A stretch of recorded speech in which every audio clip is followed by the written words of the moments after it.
Okay, welcome everybody to what I assume is going to be the last in the South Asia Institute book talk series for this year. And today we have with us T.V. Paul, who is the James McGill Professor of International Relations at McGill University, Montreal, and a leading scholar of international security, regional security, and South Asia. He has published 15 books already, some of which I'll name a couple of them here. South Asia's Weak States, Understanding the Regional Insecurity Predicament, the India-Pakistan Conflict, An Enduring Rivalry, and India and the World Order. He has also published over 55 journal articles and book chapters, and has lectured at research institutions internationally. He is the editor of a book series called South Asia and World Affairs, and was the founding director of the McGill University Montreal Center for International Peace and Security Studies. Today, Professor Paul will be speaking about his new book, which is somewhat provocatively titled, The Warrior State, Pakistan in the Contemporary World. Thank you very much for having me here. It's a real honor, and I am extremely thankful to Nora and Meena and Professor Ahmed to host this sort of important venue.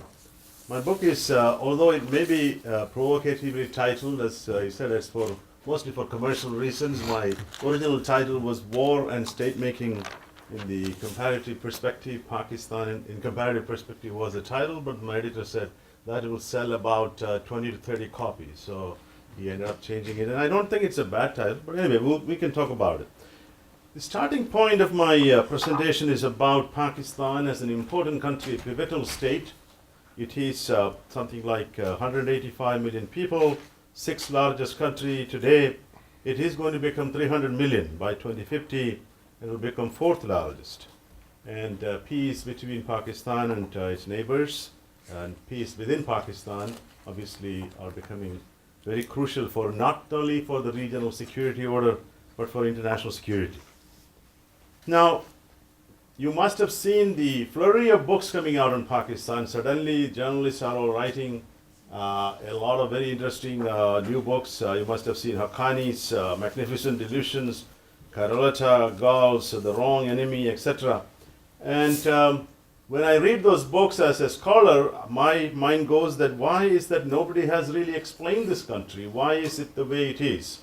And that's where I think the big problem. Social scientists in general have ignored Pakistan, although micro level works are going on. I have a lot of students working with the different sorts of networks and groups, and go to cities or whatever. But that is not enough to understand this big country, and is a big issue oriented in terms of social science research. Few explain it, and social scientists have trouble understanding why Pakistan is so difficult in terms of copying its complex materials, for partly that if it is. And journalists and think tanks have really taken over this field and written a lot. And my effort is to understand Pakistan's insecurity predicament using ideas developed in social sciences, especially historical sociology, international relations, comparative politics, military history, etc. Now, one of the things that I have an advantage is I have studied most of the subjects from graduate school onwards, whereas people who do comparative politics ignore the military aspect of it, so they don't understand what deterrence theory is all about, nuclear weapons, what do they do. And so clearly we need an eclectic approach. That is hopefully what I am providing here. Let me make a disclaimer.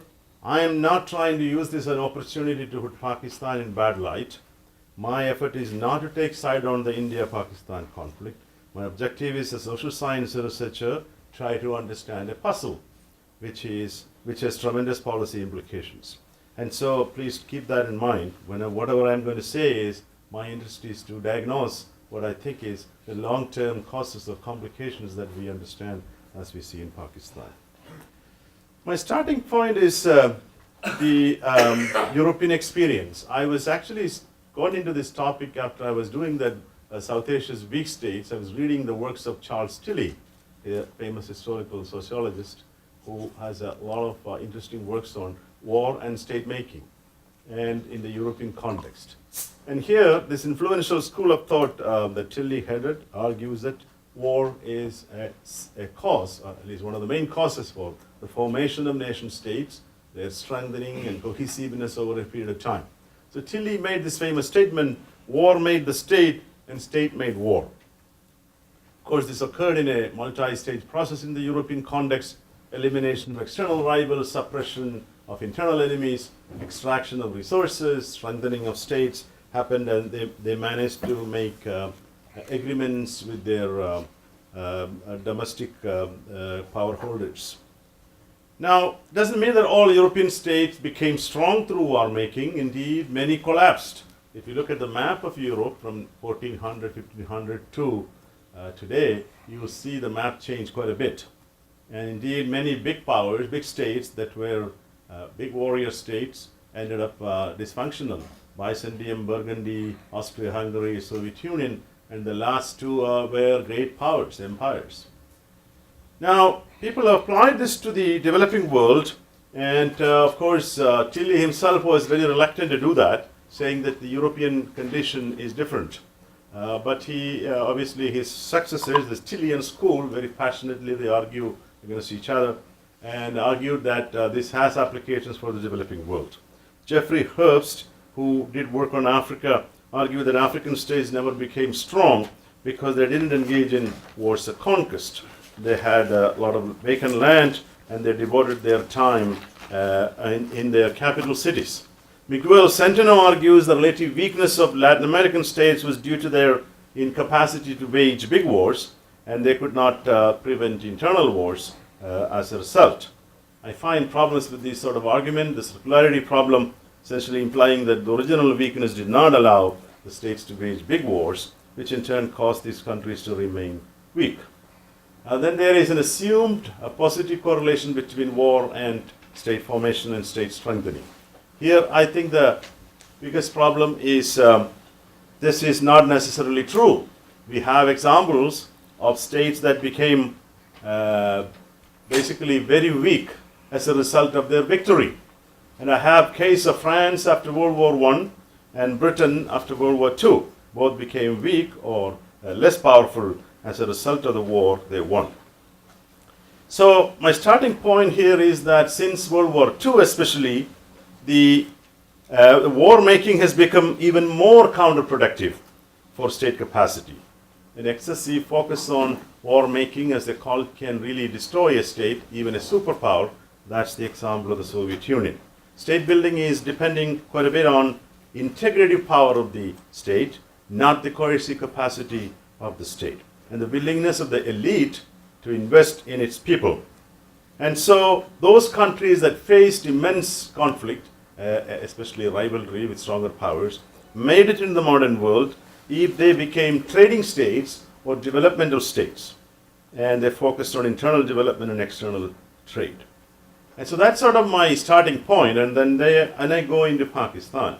Looking at Pakistan as a case study for me, try to understand why Pakistan has not become a strong state, despite the fact that it has put so much emphasis on military preparedness for wars, military ruled over half of its existence, and the democratic interludes are hybrid systems. Would you remain hybrid because they have veto power on key aspects of foreign policy, especially today with respect to Afghanistan or with India, or nuclear policy, for instance. So the civilians are now to have complete control over the military, and that is why it is somewhat called a hybrid system. Now, the Pakistani story is interesting from a social science perspective, partly because of the we expect that Pakistan would have become a stronger state by now if you go by the Tillian logic, or if you apply that properly to Pakistan. But some grim statistics to start with. We have Pakistan in most of the top state weakness indexes, performances on multiple areas, and then of course the terrorist killings going on. And to me, that's the most important part, is that one statistic that shows Pakistan stood at 124th among 144 countries in Global Competitiveness Index. And it is one of the least globalized countries in terms of economic dimensions of trade and investment. Though obviously it possesses some 110 nuclear weapons, and that's another topic we can discuss in Q&A. Of course, there are some silver linings here. One is the limited progress in democratization or democratic transition. Nawaz Sharif is making some efforts at peace with India, and the military is remaining in the barracks, although the most recent report suggests that there is some real tension between the civilians and the military with respect to the trial and probable punishment of General Musharraf. And there are some efforts at economic integration taking place. The European Union had a deal, and the dialogue with the United States for the first time includes trade. Yet the prognosis is not good. Taliban within Pakistan and Afghanistan are likely to step up attacks. And I just read in New York Times that Pakistani elite, at least ISI, is planning to continue support for the Afghan Taliban. So that doesn't look very good. Afghanistan could unravel, and that unraveling is going to hurt Pakistan more than anybody else in the region.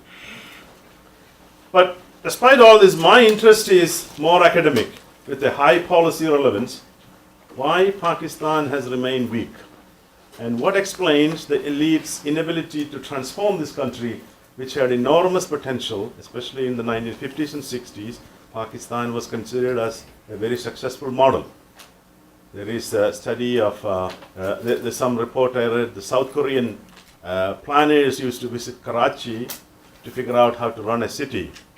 And today it will kind of form a chuckle on your face if you say Seoul and Karachi are definitely in a different hemisphere. Now, so that is the first question.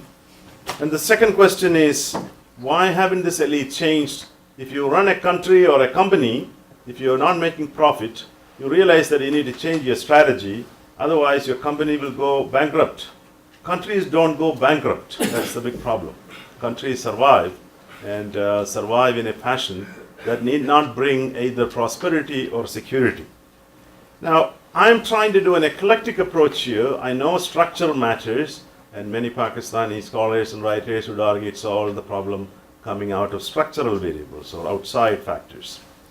And I argue that structure is very important, but not alone. You need to look at agency, that is decision makers and their particular ideas and strategies that guide them. And that's where I think I provide a kind of connection between the two. I come up with an idea called geostrategic curse, which may sound a little crude, but it is essentially borrowing the literature from foreign aid curse and oil curse, or resource curse is already there.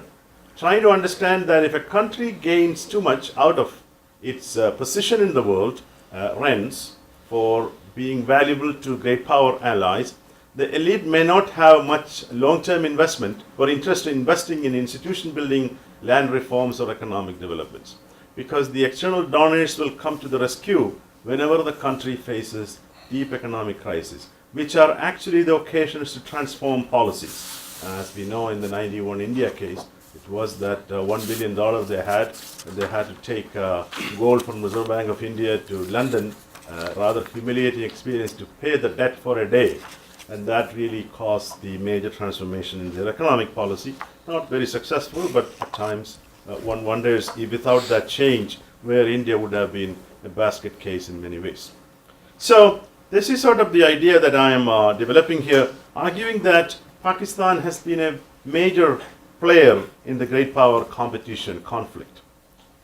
From the Cold War period onwards, Pakistan was an important part. The US used Pakistani bases for spy operations, and in return Pakistan received considerable support.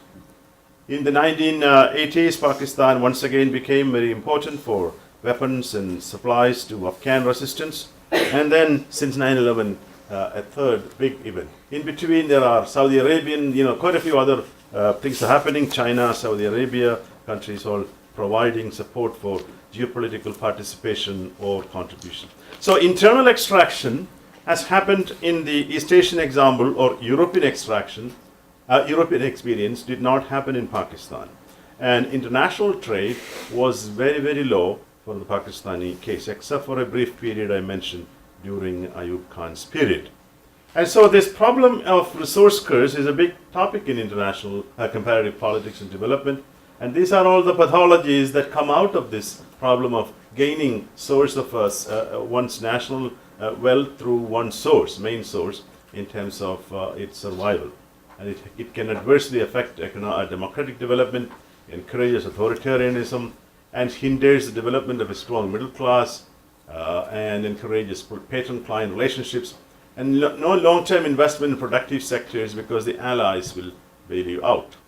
And that is sort of the current situation too. If you look at Pakistan, received something like 6.7 billion from IMF and another 1.6 from Saudi Arabia, 1.5 from US. So the economy is reasonably okay, but it is not a deeply transforming economy, and we will see other crises cropping up as a result. Now, one of the biggest challenges of Pakistan is its tax collecting capacity. Pakistan, by all accounts, is one of the least tax collecting states in the world. In July 2010, the New York Times reported, out of more than 170 million, fewer than 2% pay income tax, making Pakistan's revenue from taxes among the lowest in the world, a notch below Sierra Leone as a ratio of tax to gross domestic product. Something like 10 million Pakistanis should be paying income tax, but only 2.5 million registered. I just read a report by the former head of Pakistan State Bank, looking that indeed that number has gone down. So now 1.7% pays any tax. Of course, Pakistan collects quite a bit of sales tax. It is actually the mainstay and of Pakistani governmental expenditure to some extent, and customs. And that, even when you add all that, it is only 9.1% of the GDP. Pakistani GDP has been growing, agrarian growth to some extent. But this is indeed not sufficient to run a country. And so they really do depend on foreign aid, and foreign money doesn't have to be all aid. And this is also part of the challenge. Pakistan also receives quite a bit of foreign remittances through expatriate community, something like 14 billion. Now, this can also be, by the way, a curse. If you look at it as the short term, it helps, but it doesn't help unless the money goes into productive sectors. It doesn't help. Usually it goes into house building and all that. To some extent it helps, but it is also hinders sometimes the proper development, economic development of a country. So between 1960 and 2012, Pakistan received something like 73.1 billion, and the US provided over 30% of this. And of course, the US is not the only provider. There is multilateral agencies like IDA, World Bank, IMF, Asian Development Bank, and of course a lot of money through China, Pakistan, and other Middle Eastern and Gulf countries. Military is not only the security provider of Pakistan, but it is a key economic force. In fact, I'm sure many of you have read Aisha Siddique's important work called The Military Inc., and where she outlines the corporations and the foundations the military runs, and they have their presence in all key businesses in Pakistani case. So this clearly shows that the military's domination is not just in the security realm, but it is also very much part of the Pakistani landscape without land reform. So it's a bit like Wilhelmine Germany in a very poor country. So it is not simply that it is the lack of trade, but it is a lack of investment in terms of development of a middle class. That is the biggest issue here. I'll talk about that in a minute, the middle class challenge.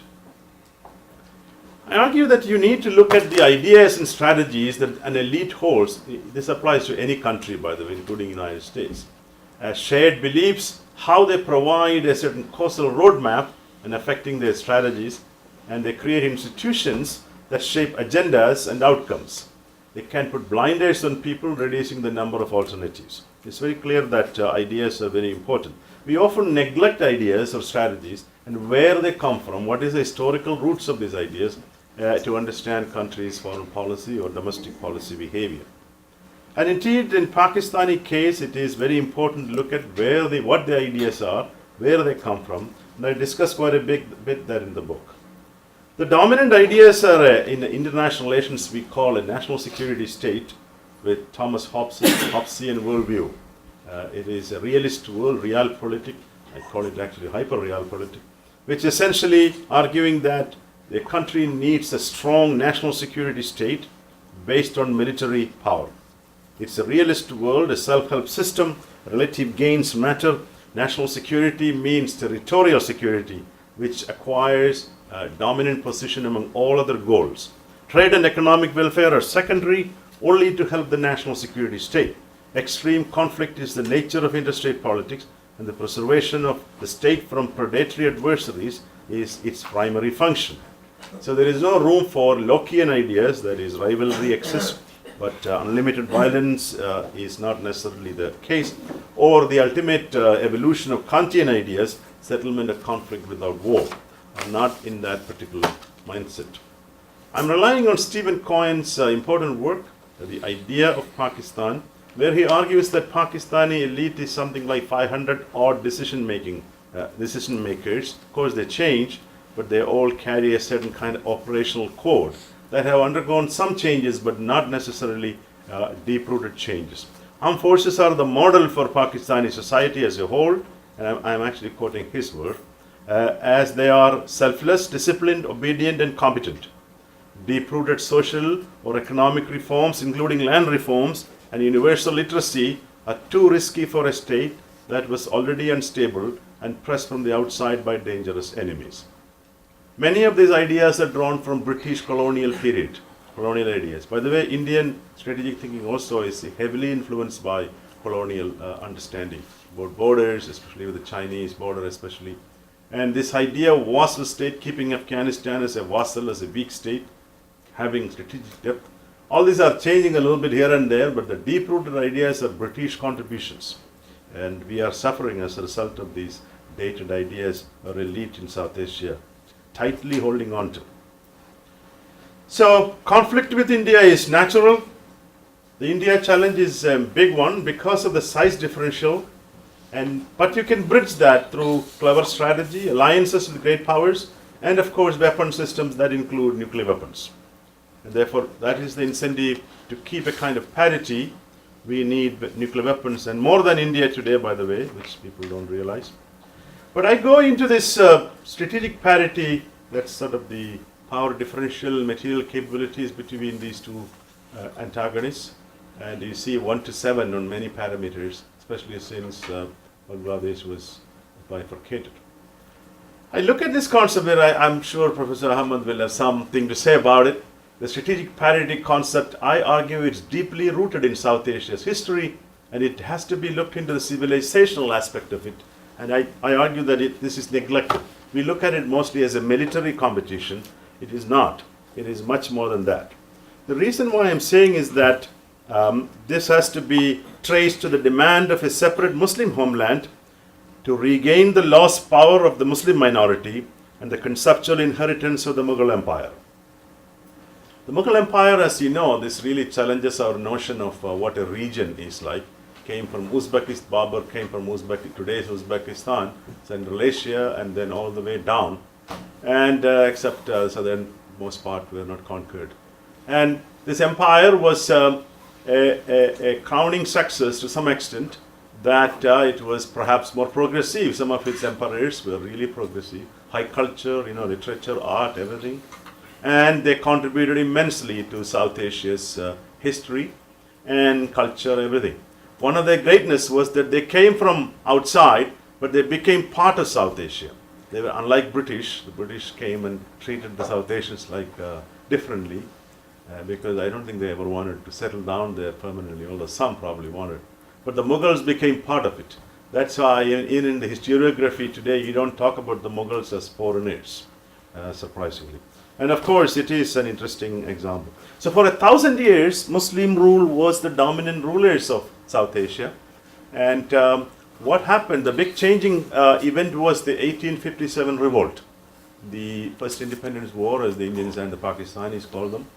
But the mutiny, as the British call them, mutiny was led by Muslim kings of northern India. And of course, supported by all communities. The British suppressed it rather ruthlessly. And if you go to cities like Lucknow, you'll see the ruthlessness of the Indian side too. Indian means at that time it was India, of course. And so, after that, the British sidelined the Muslims.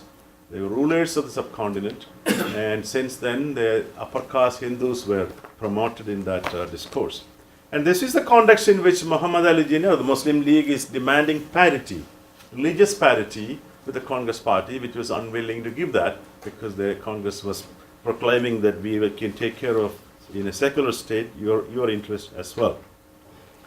So when Pakistan was created, Jinnah thought he would get, or Pakistan would get, entire entire Punjab, entire Bengal, and Kashmir, of course. But unfortunately, they didn't get those portions, and that's why Jinnah called it a moth-eaten Pakistan.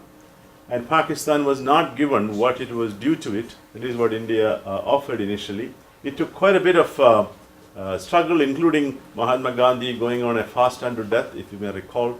And of course, his assassination is connected to that by Hindu fundamentalists. And so, this is the origin of that. And then, of course, Kashmir becoming the key point of contest here. And so, it is a competition since then, one for status. Status in the social psychological sense. Social identity theory can explain a lot about South Asia's conflict. The India-Pakistan conflict, the India-China conflict, the India-US estrangement, a lot to do with status competition. And this is another project hopefully I will have at some point in my life. So these ideas and strategic assumptions have to be looked into the historical evolution, and I find the policy on Afghanistan of both Indian and Pakistani side very much driven by these sort of historical understanding. And they are based on worst case assumptions, and ideas usually don't change easily. Ideas have a way to embed in people's mind, and they change usually through two mechanisms. One is activism by an internationally oriented middle class and civil society and business class, and the other is through external pressures. Other countries could pressure or give models to other country. And in the Pakistani society, unfortunately, didn't have a powerful middle class. Even today, some say it's maybe 2 million strong, others say 10 million. But civil society, of course, has been evolving, and you have the lawyers especially fighting to get rid of Musharraf, successful. But the same lawyers were also garlanding the killer of that Punjab governor who was trying to commute the death sentence on a blasphemy case against a Christian girl. So, this is a very divided civil society. It can go either way. And the middle class is also somewhat confused as to what their goals are. Doesn't mean that they are evolving, and probably will if you get democracy a chance over a period of time. So they are not powerful enough to demand fundamental change to democratic institutions, although I must say the transition from one democratic elected government to another one has been an achievement, unparalleled achievement. Pressures for revolutionary change can come from outside. The US was very instrumental in Korea and Taiwan. The USA aid gave them money with the condition they do innovation internally and externally they trade. And in Pakistan's case, occasionally IMF and World Bank made some demands, but very rarely external actors put any pressure on Pakistan to change its policies. And so Pakistan never became a trading state as Korea and Taiwan did become.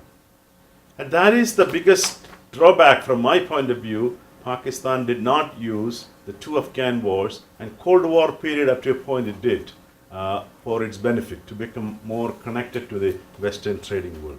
Unlike Korea and Taiwan that used Vietnam War as an opportunity to trade, and Japan the first Korea War. So I do some comparisons in this book. This was those who are not familiar with the subcontinent's history. India had two kinds of systems under the British rule. One was 500 odd princely states, half independent. The British had a resident in their capitals, but they could go only up to so much. The rest was controlled directly by Britain. And in the summertime from Shimla, if you visit India, you'll realize that how much control that little town had up to Singapore in some point. Now, these are some of the difficulties that Pakistan has faced. I discussed all that. But my important part of my discussion in the chapter, one of the chapters is comparing Pakistan with South Korea and Taiwan, Turkey, Indonesia, and Egypt. They are not exactly same countries, but there are some comparisons. South Korea and Taiwan faced immense opposition and existential challenges, and they were also US allies, have been. And Turkey, of course, received money from the United States and others. Indonesia, same. Egypt, another case. But Taiwan and Korea are very interesting because they were poorer than Pakistan in the 1950s. This is what we should realize, that it is not destiny that countries should remain poor. It's policies that you adopt that make countries poor or rich. for making use of your niche in the international economic and political order. Unlike Pakistan, as I mentioned already, they use their connection to America and the West for market access and economic reforms. They developed this idea of developmental states. And Pakistan has been a pure national security state, and it did not focus on development as such. The realization to the Koreans and the Taiwanese was, if they do not modernize, popular discontent will affect their defense. This is something, the relationship between security and development is very interesting here.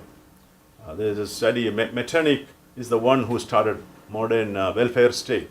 You may wonder why, because he thought armed forces, untrained and poorly fed, cannot fight those big wars which Germany was planning to initiate.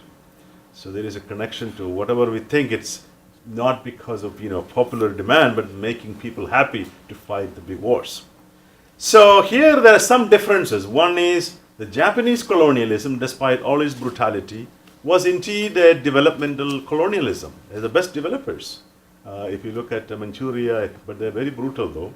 And so they managed to change a forward-looking bureaucracy. There were some preconditions, quite a bit of land reforms, education. By the way, this is one point I want to emphasize in this. South Asian states in general have put 2% of their GDP to education. Even today it's going up a little bit. And whereas Korea and Taiwan, maybe 6 to 7%. There is a fascinating study by Myron Wiener called The Child and the State in India, if anybody wants to look at that. We suggest that in India case, it was 1% going into the general education and 1% going into IITs and IIMs, high tech, basically to educate the children of the elite. In Pakistan case, 2%, generally some schools, but not many technical institutions, which Pakistan is suffering from today. So this is the condition under which we are looking at. And then, of course, the Japanese emulation. The Japanese were doing things, becoming a powerful economy, and they could learn from that. So the point is that export or die became a mantra for these states, but for Pakistan, except for Ayub period, you don't find that kind of a focus on economics. Turkey is the other case I study. I look at Turkey's transformation, a top-down transformation project. Also military acted as the guardians of a secular state. Intense realpolitik worldview though, but they were a little bit more pragmatic. They adopted a semi-developmental state approach and was growing some 4 to 5% even before the end of the Cold War.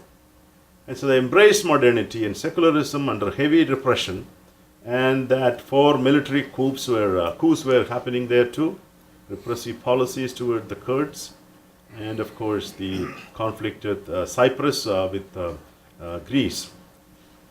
Now Turkey, at least after the end of the Cold War, Turkey began, just like the G20, massively engaging in economic growth, and some 20% growth, sudden growth took place. And Turkey became more democratic as the 21st century advanced. But Turkey now, is going through fundamental challenges to its order.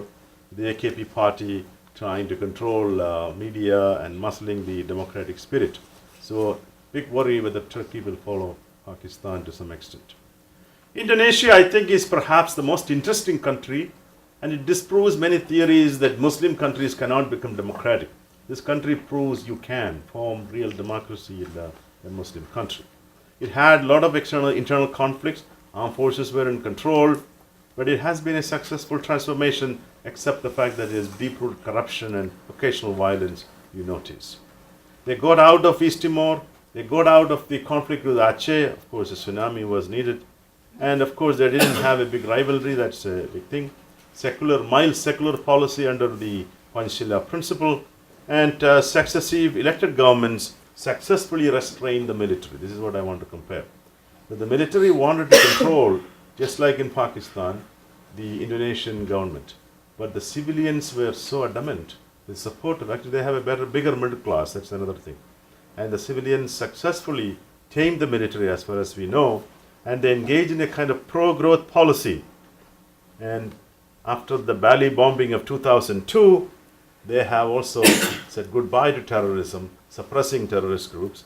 And this is why Pakistan could learn a few lessons from Indonesia. That there are a lot of things Indonesians did including, as I mentioned, putting money into education, trade. Of course, it's not a perfect society. I've been to Indonesia, you see poverty and all that. But it has several things that we can learn and try to see. And multiculturalism is reasonably tolerant to minorities. It has a different history, but it is whatever you want to call it. Egypt is unfortunately following Pakistan's path, where of course the military now in command, and the US aid has been a very pivotal part of the Egyptian economy. It also has not made land reforms. It's another tragedy. $2 billion or so. But here the incentive is not to wage another war with Israel. So there is a condition for getting aid. Doesn't mean that that aid is continuing uninterrupted. Sometimes there's some stoppage, but clearly it's still going on. Here you have a great dangerous situation emerging, whether the military will continue in power, very likely so, given the elections, the military leader is going to win. And so there is quite a bit of similarities between Egypt and Pakistan in terms of the economy as well as the money coming from expatriates, etc.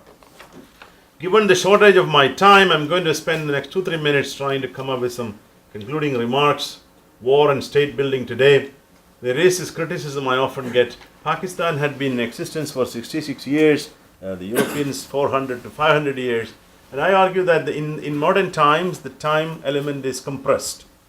China, you recall, was a basket case until the reforms were introduced by Deng Xiaoping. And it took within 2 decades, the country transformed the major economy. All the cases in East Asia, it took 2 to 3 decades. You don't need 400 years to become a developed country anymore. It is the policy that you adopt that matters. So then you look at the countries that had time.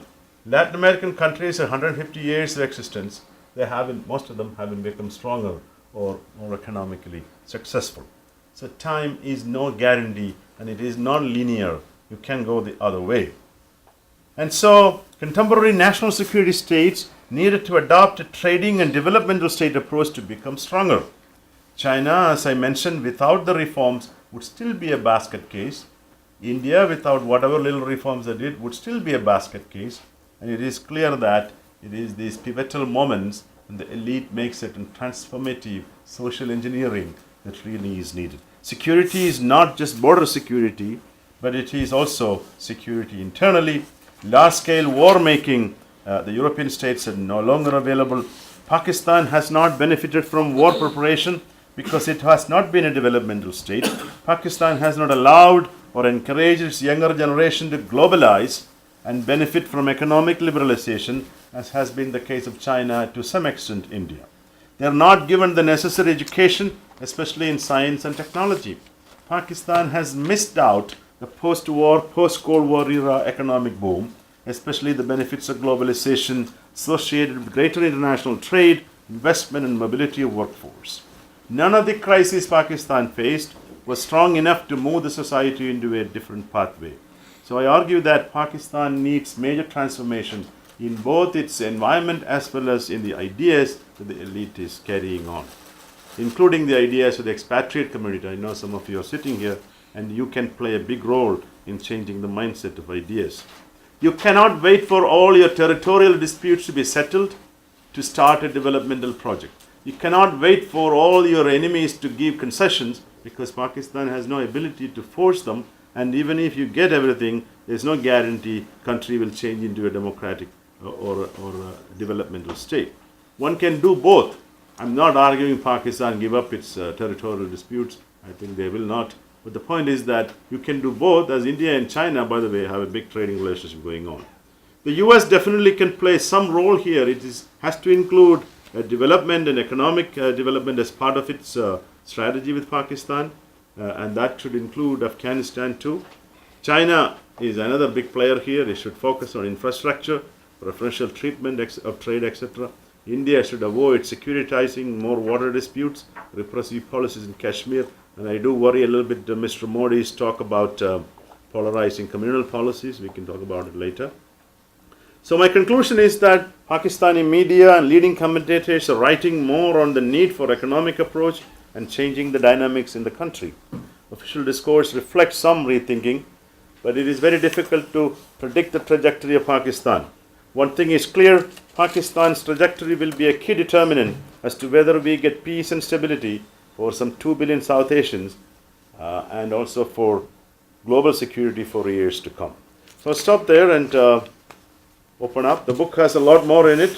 It's a comprehensive treatment of a very complex country, and I don't want to claim I have full understanding of every nuance of it, but I tried my best to come up with a social science explanation. Thank you. Well, thank you, Professor Paul. I had prepared some comments and some questions, but we usually do that if, in the fear that nobody will show up. But I think your publisher was right. The title has attracted a crowd, and rather than necessarily taking up their time, I'd like to open it up to the floor to see what kind of debates your presentation has generated. So the only thing I would ask is that if you do have a question, please just identify yourself first, and secondly, to ask a question and not make a 5-minute statement. Yes, that's which very of course, important. We South Asians like to occasionally do. My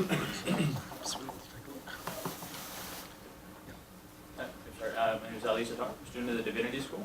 I'm actually just curious. And my understanding is that the military that sort of came into being in Pakistan is the same one. Oh, sorry.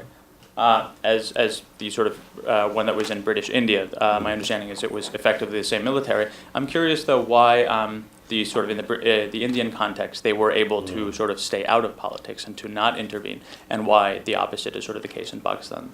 Well, this is where whatever you say about Nehru, one of the first things he did was to put the military under the civilian control. Nehru has some weaknesses. His economic policy was weak, but 2-3 things he did fundamentally changed India. One was this: the leaders of the chiefs of the armed forces have to meet together. A cabinet minister has to be present, and this was fundamentally changed India to that extent. Of course, his parliamentary democracy, secularism, federalism, 2+1 language movement. These are some of the great things Nehru did, but obviously he played some not so smart policy with China and Pakistan to some extent. He had an opportunity to settle some of the border disputes. He didn't. Whatever reason, but Nehru's greatness lies in one of them. But it's beyond that. It's a structural reason, one can argue. There is a book about the garrison state, and it talks about Punjab. Punjab was the sword arm of the Raj, as you correctly said. It contributed some 60 to 70% of the British Indian Army. And the question arises why Punjab, elements, Pakistan, as you know, is much smaller, and that elements became a lot dominant in the Pakistani context. Most important explanation is the absence of a political party. Muslim League was rather weak as a political party. A successor to Jinnah. Jinnah, as you know, died within a year. And as a result, bureaucratic elite started becoming the 7 prime ministers or something, going one by one. And none of them had the power or the ability. The only institution that could bring some level of unity was the armed forces. And so indeed it is kind of a semi-civilian ruler who is inviting Ayub Khan to take over. So it's not a coup in a typical. And then which institution can really provide the kind of unity? And then of course the conflict with India, the first 47-48 war. Then the garrison state is starting to build up, and the Americans are also there, by the way. Eisenhower and Dallas calling this a martial race. We need them to fight the Soviets, providing a lot of support. So the book goes into those kind of, it's a very interesting area to look into, the evolution of it. Democratic attempts were made, but the civilian leadership is very weak. Even those civilians who, like Bhutto, despite all his credentials, was not all that democratic. To begin with, 65 war, it was he, Bhutto, and a small group that encouraged Ayub Khan to initiate that war. It was he who refused to give Sheikh Mujibur Rahman the victor's place after the 70 elections. So those 2 choices he made. Of course, there's populism, another issue. Bhutto, unfortunately, comes across as done a lot of damage. He's the one who also banned the Ahmadi as Islamic community. He has done some good things, land reforms a little bit here and there, and nuclear program, if you want to consider that as an achievement. But the Pakistan's tragedy was no successors to Jinnah, the kind of successors Nehru and Congress Party had. And then democracy became well embedded. And then Punjab becoming the dominant ruling elite of Punjabis becoming of Pakistan. Whereas in India's case, that was not the case. The ruling elite came from all over India. There's no single region that provided. Although the army was dominated still by the Punjabis, I'm talking about the Sikhs. But the civilians were very successful. And there are studies on it. There's a Princeton University PhD on it. You do research, you will find it. Big topic. I do cover a little bit of it in the book. A couple of questions. Towards the back, I think there's a couple of questions. Lady on the right, and then Miriam on the left. Thank you. My name is Margaret Huber. I'm here at Harvard as a fellow, and I'm a former diplomat of Canada in Pakistan. Oh. My question is, do you see any advantages for the military, for the ISI and the military, in peace on the subcontinent? I mean, there are many obvious disadvantages, but are there any advantages that one might dwell on? You put me on a big spot here. This is one big issue. If you have a corporatist interest in maintaining, they're called spoilers of peace. You know, peace spoiling is a big problem. But some of the ISI and military may genuinely believe in what they do. They think that the peace will not happen unless you gain territory as well as respect from your neighbors, and that the Afghans give up all their claims. You know, a lot of conditions are there. But clearly it's the Military Inc., that's the book you should read, will tell you there is an interest. And it is one of the big challenge of garrison states in the past too. Germany, you know, and East Germany, Stasi, the KGB, all of them will not just give it up. Fear is one of the tactics by which they control, and just recently, what happened to that journalist. So, but that's where the civilians have to put their foot down. They have to control these institutions. I don't know how successful they are, and they will fight back. And if Nawaz Sharif is successful, that will be tremendous achievement for Pakistan. They have to take over the three functions: foreign policy, defense policy, and nuclear weapons. Cannot leave it to the military as they are. And one big challenge is, as you know, the trial of Musharraf may not lead to this positive thing. Although some people say that it's first time that's happening. But if the military is very unhappy with Nawaz Sharif, they may not cooperate with him on many things. So I also read that he's not consulting them much on the internal negotiations with the Pakistani Taliban. And so a lot of civil military, despite the fact that he appointed a somewhat pliable chief of army staff, but it's not clear there is consistency. I mentioned Indonesia and even Turkey, by the way. Turkey managed to put the military in its place. Some of them are in jail. But doesn't mean that it is progressing in the way we would like to see. But here, as an opportunity is there, but if Nawaz Sharif or his civilian government does not bring economic prosperity, does not control the internal violence, and Afghanistan is a big wild card, the ISI will reassert. Because to wage that battle in Afghanistan, you still need the military and the kind of, intelligence apparatus. So it's a very tricky situation. I do feel, actually, I have written this book with compassion for Pakistan. I said diagnosis, I feel, I wanted a soft landing, and the more I read it, I feel like the fundamental changes have to take place to make the country a secure, peaceful place. It has the opportunity, and they're very daring people. I mean, read the newspaper articles and some of the TV interviews, but they are a lot of fear, they don't know how long they can continue. That's why I'm encouraging the expatriates to think big, help this ideas change, because defensive nationalism is an easy way to go, and blaming everybody else, but we have an opportunity now.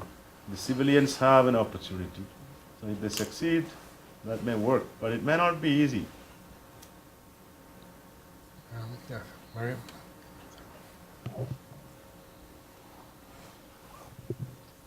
Thank you. My name is Mariam Chuktai. I'm from Pakistan. I'm a doctoral candidate at the Graduate School of Education. My question is actually a good follow-up from the previous one, where you just said that the civilians have to take control. So two aspects of it. One is media, and the other one is education. The Stephen Cohen book was written before the huge media boom and liberation that happened under General Musharraf. So how does Pakistan compare, or rather, what is the role of a free or almost erratic media in helping civilians get control? And secondly, how does Pakistan compare with other countries that you've looked at in terms of just the literacy rate, enabling a country in the civilians taking back some of the metrics that you mentioned? Two very important questions. From whatever I have gathered about the media, it is certainly the Musharraf's greatest contribution is probably that you have apparently quite a bit of media space. But that also allowed the Taliban and the other groups also to use the media. So it's a two-way street, as freedom means everyone is free. And so I do notice the media has become a lot more free. But I am not familiar what's happening in the Urdu media area. I think the English media is definitely quite interesting to read. I enjoy reading, although it's quite depressing some days, 35 people killed here, it's too much killing. But other than that, the English media has some very good analysis. The editorial pages are quite good. But what percentage read that? Same in India, the English media is not that popular. So this is, I don't know, the Urdu media, whether it has changed, whether it is progressive, whether people are getting the information. By the way, I also read Afghan newspapers, which if you get a chance, there are 2-3 of them. They copy quite a bit foreign news, but they are quite good. Actually tell you a lot about what's going on in their country.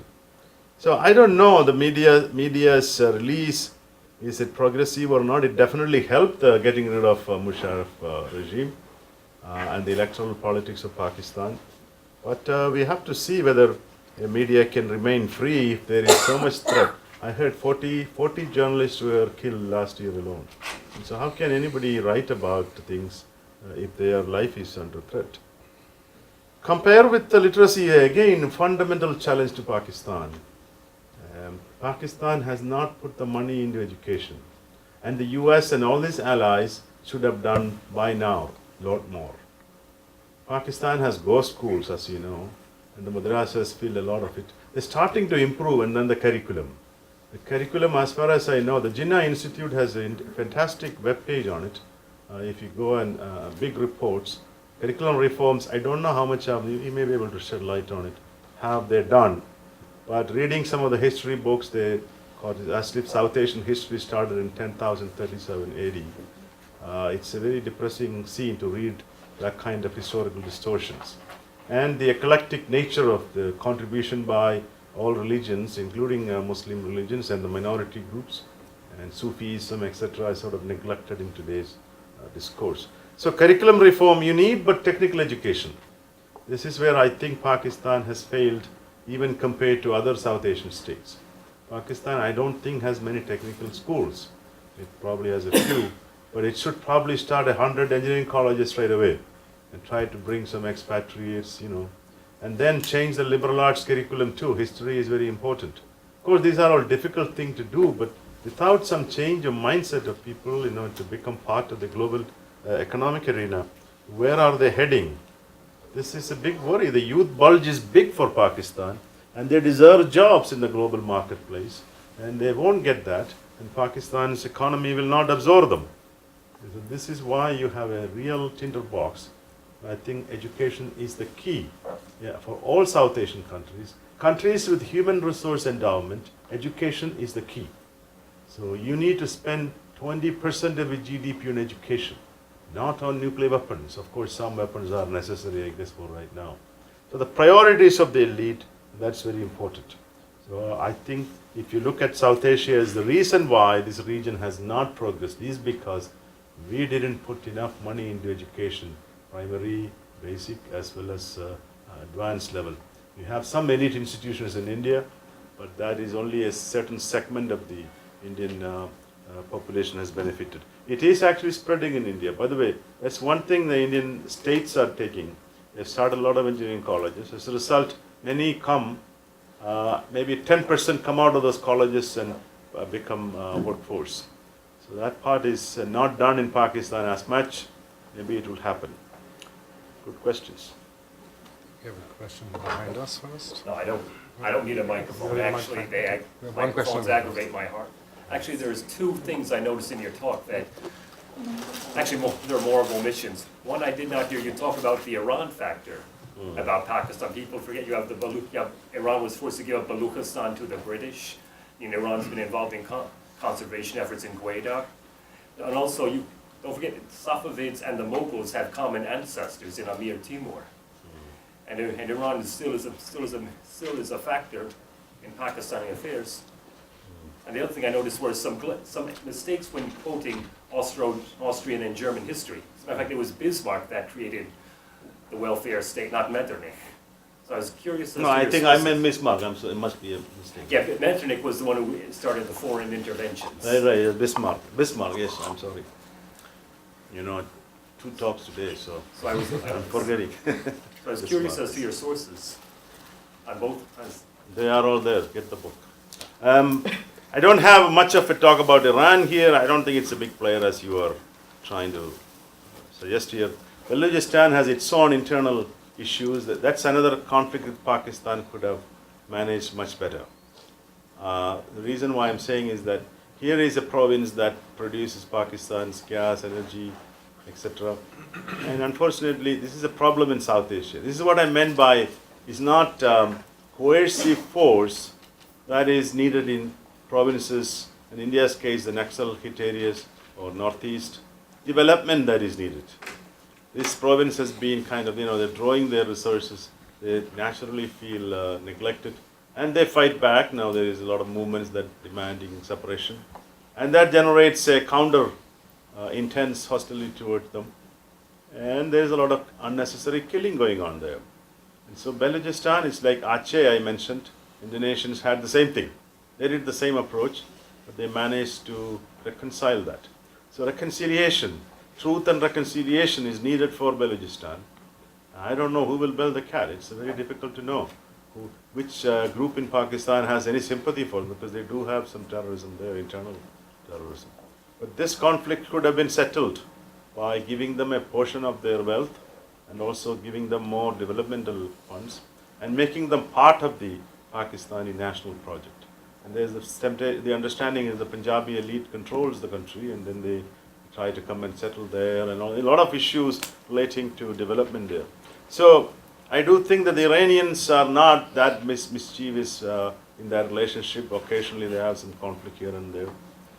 Surprisingly, Iran has not been a bad player for Pakistan, as far as I understand. I may be wrong. I haven't done with much to that on that subject. Yeah, a question now. Okay, thank you. I wanted to ask about what looks like a bit of tension between the short term and the long term. So you have to build institutions, invest in education, people, development, and that takes a lot of time. In the short run, when there are insurgencies, and on top of it, we also have a big problem with Taliban. So at the same time, the state apparatus, the military needs, there's also a security response that's needed in the short term. And these insurgencies obviously erode the state's ability to even deliver on education and development and whatnot. So it seems like you have some tension between the short-term need for security, which, and at the same time, this also connects with the civil-military relation problem, because the same military has to fight the Taliban, but the same military is part of the problem. The same military has to provide security.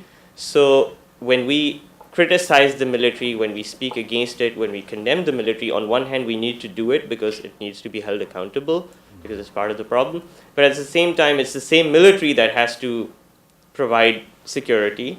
So all this creates a dilemma, especially in a society where people in their sort of thinking, a lot of people don't see the state as their basic unit of analysis in how they look at various issues. So how do you suggest approaching That's where these you look at some questions? comparative cases where the military acted as a modernizer.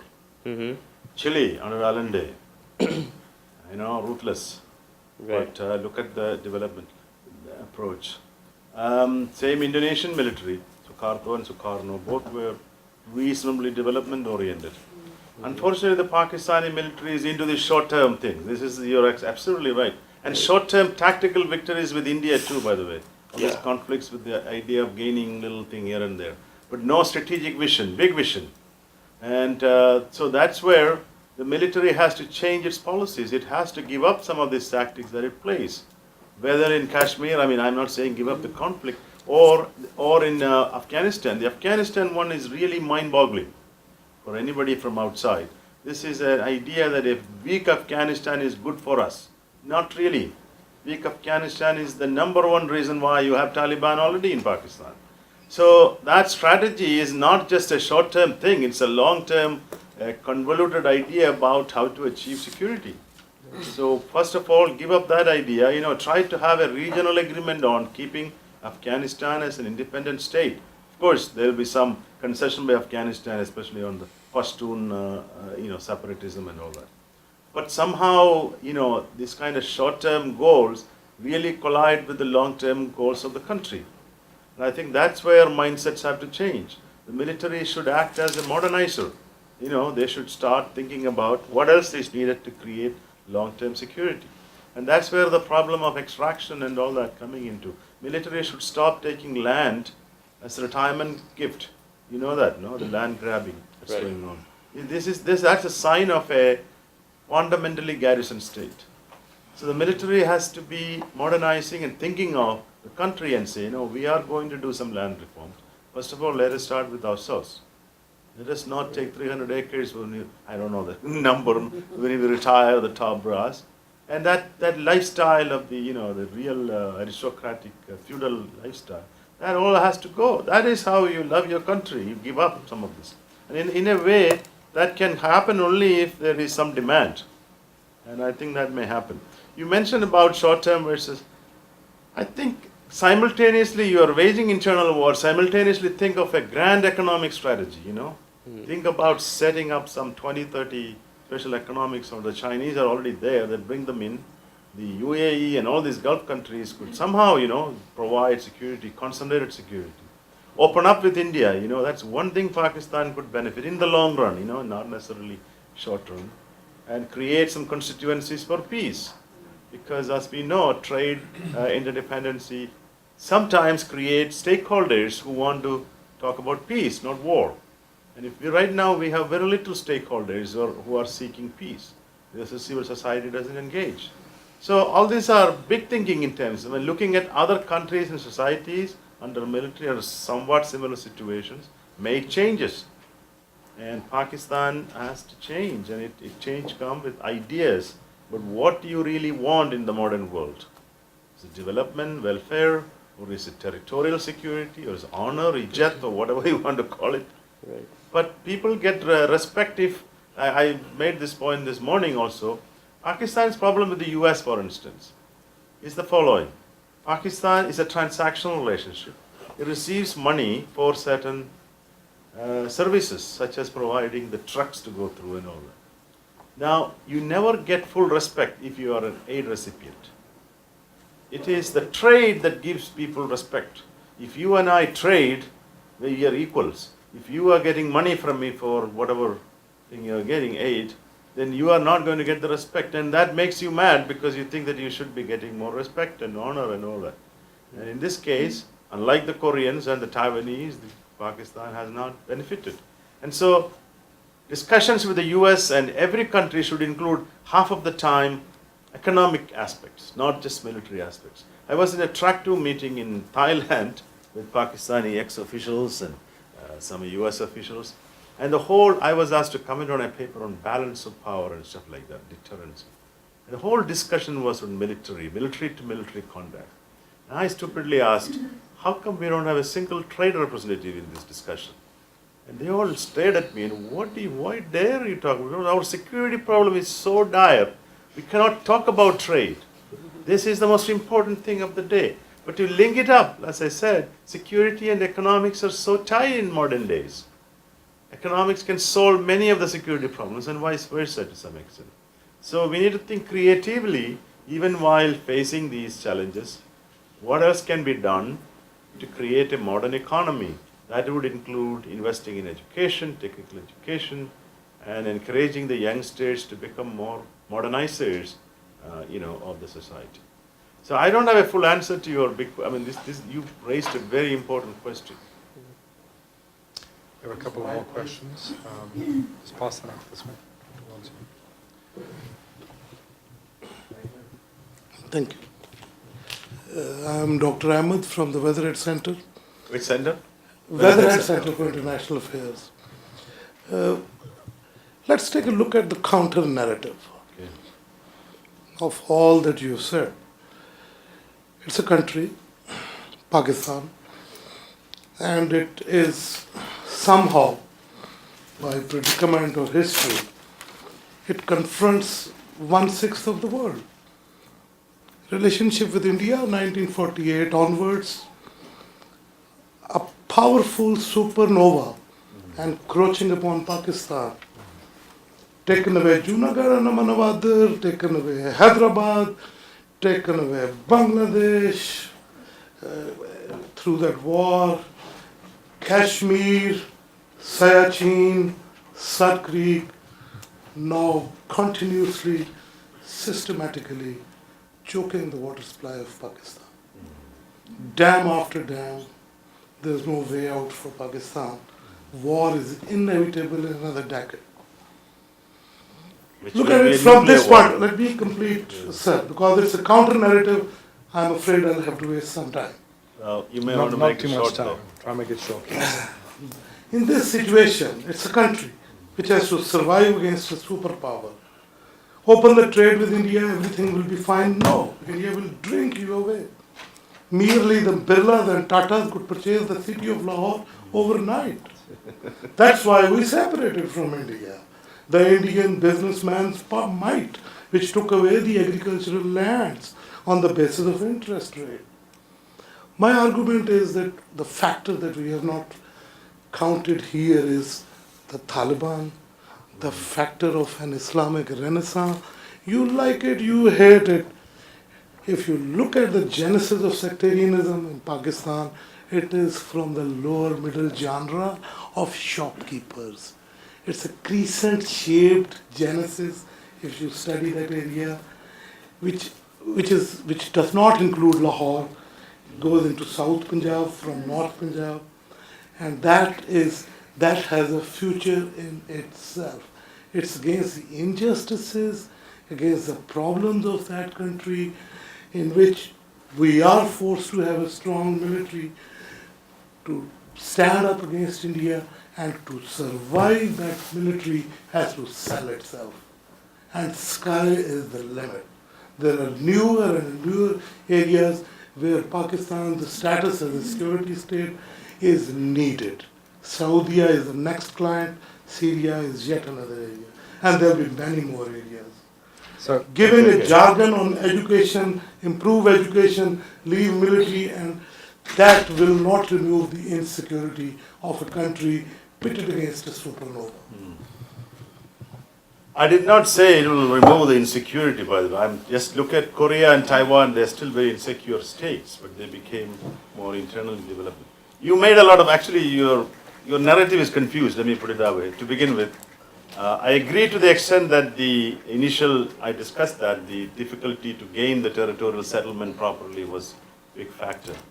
But if you look at the whole evolution of this relationship with India, for instance, out of the 4 wars you mentioned, only 1 war India starts, okay?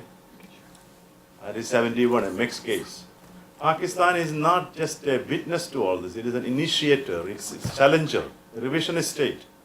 And so even if it has of course it has all the reasons, but all those initiations have produced insecurity for Pakistan in the long run. 65 was a major mistake. If you look at Ayub Khan would have turned that country into a lot more successful had it not been the military attitude.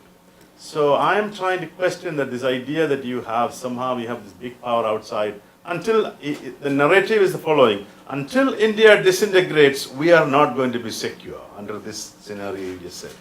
We have to live with this elephant next door. It's like Mexico or Canada saying that, oh, the US is too big, but we have to live with it.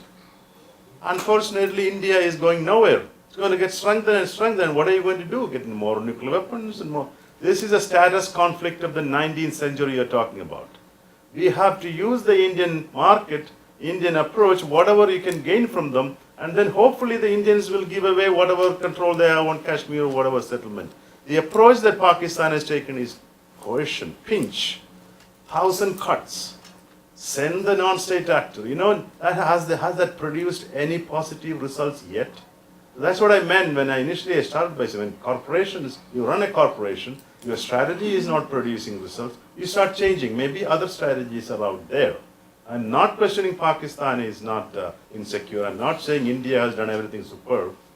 But the current strategy is going to lead to that one thing you said, one war in 10 years. You don't understand what war in South Asia is going to be, a nuclear war. Because they're already deploying short-range missiles, and it's Pakistan, by the way, on the border, which is the most destabilizing weapon. Because you're giving the commander the authority to shoot in a crisis if there is cut off. I don't want to make you emotional, but start thinking a little bit more clearly that this is not meant for this sort of traditional security state that is not creating positive security internally or externally. So overreacting to all this, you know, the status competition is a lot of it is to do with that. The Indians, of course, the Indians are really bad bureaucracy. I know, I've dealt with them. But that is not a reason. Now you mentioned, one final point I make about the water. This could be a great source of cooperation. The Pakistan says India should not start any dams. How is that feasible? The Kashmiris want dams, as far as I know, and the water is going through the Indus and tributaries every monsoon, flooding entire Pakistan. So maybe there is a possibility here that you build dams and then Pakistan, let me give you, and have an agreement as the Indus agreement you had under that umbrella and gain some electricity from it, and the Kashmiris gain some royalties as a result. It's like a Hydro-Quebec model. Now you say that it's not possible, but what you're saying is until you settle all the Kashmir issue, we will not allow India to build any dams. I don't think that the Indians will go by that. You don't have the power, you means the Pakistani military has no power to upset that. So water should be, the European Union came with energy as a source of cooperation. Water could be a source of cooperation here. And the Indians, by the way, despite all what you said, India has a very model agreement with Bhutan on water sharing. And the Indians produce electricity, and the Bhutanese produce electricity, and the Bhutanese get money. They're now the best. Indians have a pretty good economic relationship with free trade with Sri Lanka. Sri Lankans are benefiting.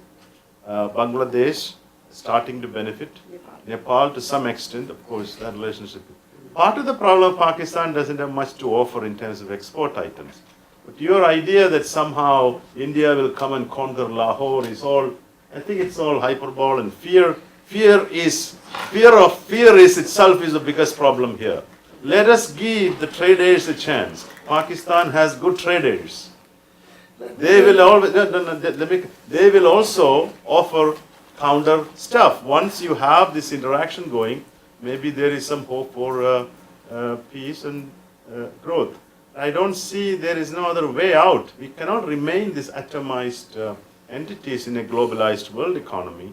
If we do that, then the military narrative is going to continue. So I don't know, I want to answer everything you said, but clearly I am arguing for the opposite direction for the country because it has taken a one course for the last 66 years, highly justified. Many things you said are correct. That is the behavior of the neighbors. But right now the time has come for a new grand strategy that does not give up your territorial claims, at the same time engaging in a positive fashion with the neighbors, with its own people, and try to create a condition for peace. Peace is, of course, two sides are involved in it, but Pakistan cannot just wait for everybody else to become something else. And I think the time is now. So I would stop there. I don't want to respond more than that. Sorry. Okay, that's fine. I mean, to that particular question, right? Yes. Yes. But what time we finish? We're going to finish in a few minutes. I think we have one last question over here. Go ahead. You talked a lot about India, Iran, and mentioned all other neighbors, but what about China? Because it seems to me the Chinese factor will be more and more strong, influential, and powerful in the region. And in the global competition between China and India, and in the context of growing influence of China on the Middle East and Central Asia as well? In my book, I think China should have turned this country into their Korea. The Chinese use it, and Pakistan too, purely for military balance of power, slowly changing some infrastructure projects, some trade. This is another big mistake of what China has done to Pakistan by not encouraging them to become more trading oriented. The Chinese I've been to Beijing talking to the Chinese who deal with Pakistan, have a rather contemptuous approach towards Pakistan, unfortunately. But official level, today itself, Nawaz Sharif talked about honey and water or something very nice terms, is that it's a very military oriented relationship. Weapons, atomic energy, atomic weapons, all that stuff. And now, of course, some infrastructure. It should have been a great opportunity for Pakistan and China to develop a highly powerful economic relationship. And I don't know where they're heading. And the problem with the Chinese are, they are very security conscious. They want to send their workers and they get killed when they are building the roads, etc. So their argument is we don't have the security, but it's not that alone. I think the demand factor is also there. The China experts of Pakistan I talked to in Beijing say, whoever come from Pakistan, they are all interested in weapons and that kind of stuff. The rare occasions that now they are starting, by the way, a little bit more, different provinces are engaged with China for building infrastructure. So this is what the mindset problem, they haven't used this great opportunity. Even China has built, so much for other South Asian countries, including India. The trade is growing, of course, right now is a bit of plateaued. So the elite of Pakistan has to look at this as an opportunity to trade. The question is, what is there to trade? The problem is Chinese produce cheaper. So you have to create maybe special economic zones with the Chinese help and capital. I think that is where the thinking has to go into. And I hope they will do that. But if it becomes a pure national security alignment as the emerging global order and China, Japan conflict, India, Japan, we can get more conflict, with no development in the region, economic development. Well, I think our time has come to a close, and I thank you, Professor Paul, for taking a You wide can give me your range of- comments. Maybe you'll email me. I can send them to you. I have some books outside. I think Yes. that's where is it? We're Okay, waiting, I'll sit and sign if anybody wants to buy. waiting for that. My signature may have some value some years from now, not right now, but who knows? Well, thank you very much.